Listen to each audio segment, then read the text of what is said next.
فوراً حرام ہو جائے گی عورت. لیکن اس میں نکاح جدید نہیں ہے، دوسرا نکاح کرنا نہیں ہے، بلکہ اس کا کفارہ ہے. جس نے اپنی عورت کو یوں کہا اس کے لیے کفارہ کیا ہے؟ رب تعالیٰ فرماتا ہے کہ والذین یظاہرون من نسائہم ثم یعودون لما قالوا فتحریر رقبۃ من قبل ان یتماسا.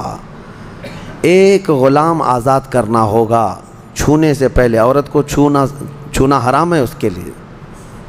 اب غلامی کا دور ہے نہیں، تو آگے رب تعالیٰ فرماتا ہے جو غلام آزاد نہیں کر سکتا وہ 60 روزے کنٹینیو رکھے گا. ایک روزہ بھی بیچ میں مس ہوا تو پھر شروع سے رکھے گا.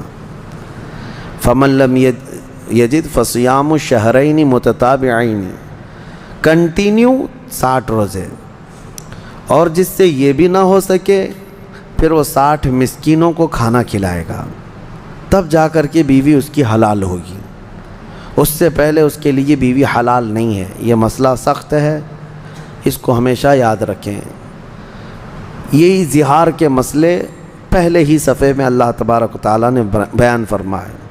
اور رب تعالیٰ فرماتا ہے کہ بیویاں تمہاری نہ ماں ہیں نہ ہی تمہارے لیے وہ بہنیں ہیں. اس طرح کے الفاظ کہنے بھی نہیں چاہیے. تو یہ زہار کے مسئلے یہ بیان ہو جائیں. میں نوجوانوں سے یہی کہتا ہوں کہ طلاق کے مسئلے، زہار کے مسئلے، لعان کے مسئلے، یہ سب مسئلے شادی سے پہلے ہی سیکھ لو تاکہ تم سے ایسی کوئی غلطی نہ ہونے پائے بعد میں. اس کے بعد پھر ہم نے سورہ حشر کی تلاوت کی ہے.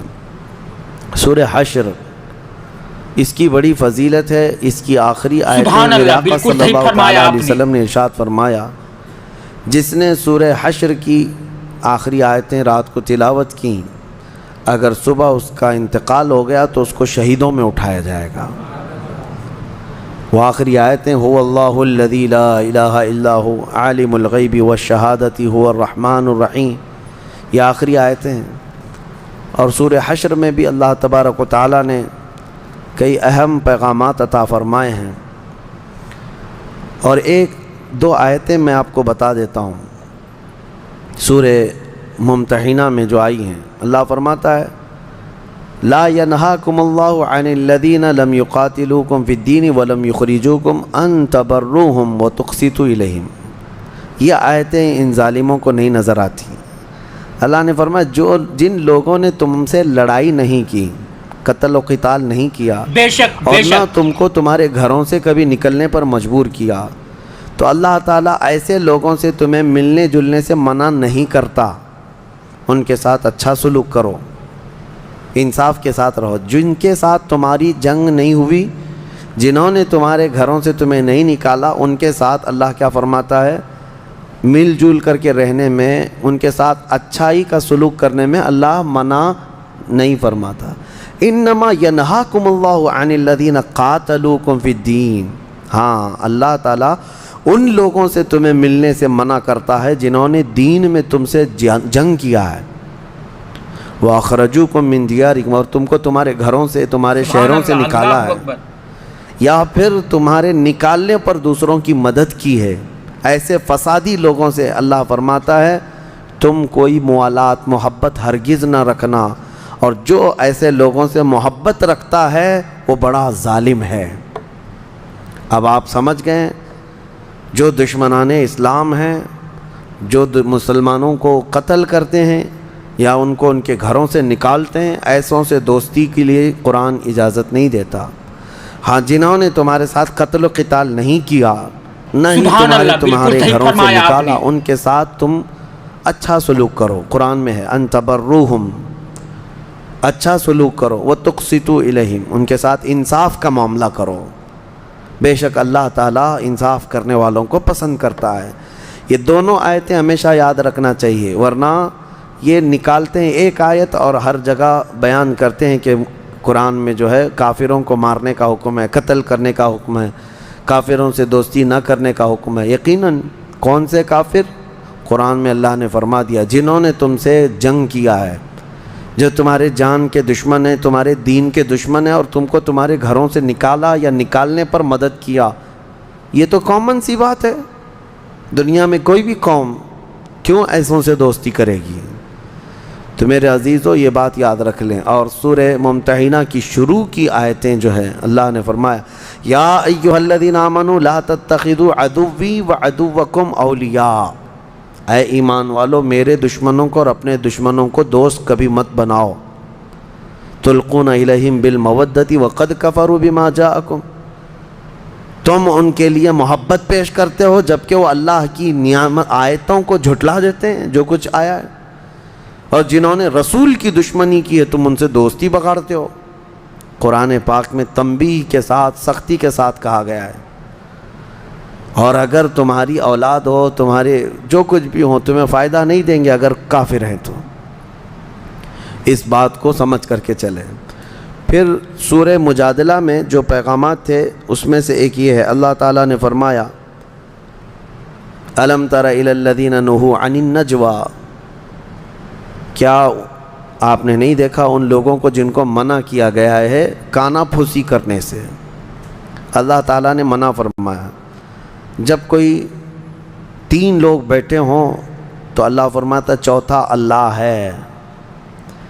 تم اگر خفیہ باتیں کر رہے ہو، کانا پھوسی کر رہے ہو، ما یکون من نجوى ثلاثة الا هو رابعهم ولا خمسة الا هو سادسهم، اگر 5 لوگ بیٹھ کر کے کر رہے ہو تو چھٹا رب تبارک و تعالیٰ ہے. تو اس طرح کی حرکتوں کو منع کیا گیا ہے. یہ سبحان اللہ، کانا پھوسی بالکل کرنا، صحیح خفیہ فرمایا آپ باتیں نے. کرنا کس طور پر؟ جب لوگ تمہارے سامنے بیٹھے ہوں. اب مثال کے طور پر 8-10 لوگوں کی محفل بیٹھی ہے، 2 ہی لوگ بیٹھ کر کے اس میں خسر پھسر کر رہے ہوں تو یہ اخلاق سے گری ہوئی بات ہے.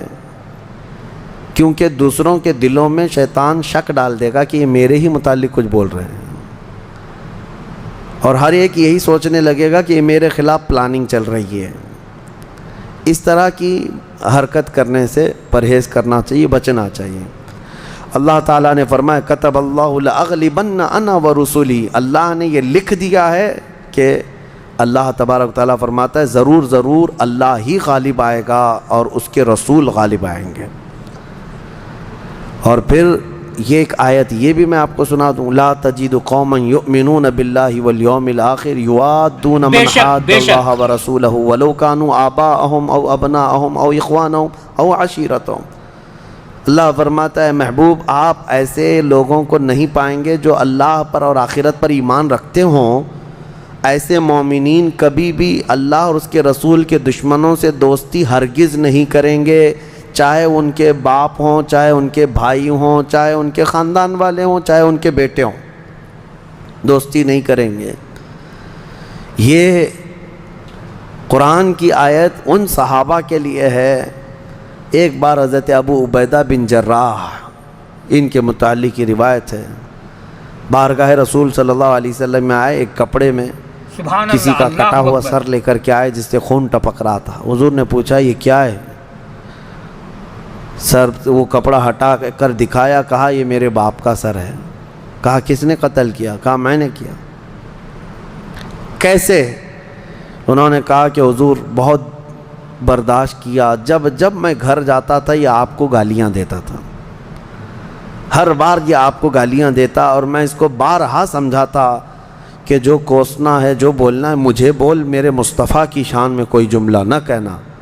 لیکن یہ مجھے جلانے کے لیے ہمیشہ آپ کی شان میں بری باتیں کہتا. آج میں شکار سے واپس آ رہا تھا، اپنے معمول کے مطابق یہ مجھے بولنے کی بجائے آپ کی شان میں گندی گالیاں دینے شروع کیا. مجھ سے برداشت نہ ہوا اور میں نے تلوار اٹھائی اور چلا دیا، گردن کٹ گئی.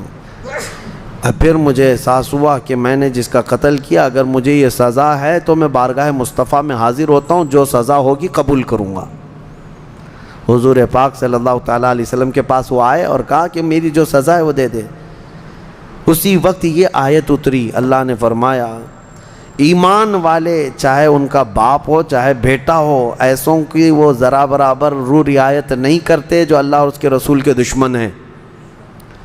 تو اللہ کے نبی صلی اللہ تعالیٰ علیہ وسلم نے فرمایا کہ تمہارے اس عمل کو اللہ تبارک و تعالیٰ نے گناہ نہیں فرمایا، بلکہ آیت میں اللہ نے فرمایا رضی اللہ عنہم ورضوا عنہ، اللہ ان سے راضی ہوا، اللہ ان سے راضی ہوا اور وہ اللہ سے راضی ہوئے، اللہ ان کو جنت میں داخل فرمائے گا۔ اصل رشتہ ہمارا حضور پاک کی ذات سے جڑا ہوا ہے۔ اگر یہ رشتہ سلامت ہے تو ہمارے سارے رشتے ہیں، اور اگر یہ رشتہ نہیں ہے تو پھر ہمارے کوئی رشتے نہیں ہیں۔ ہاں، بہت آسان سا ہے اصول دوستی اپنا، جو ان سے آشنا نہیں وہ ہمارا ہو نہیں سکتا۔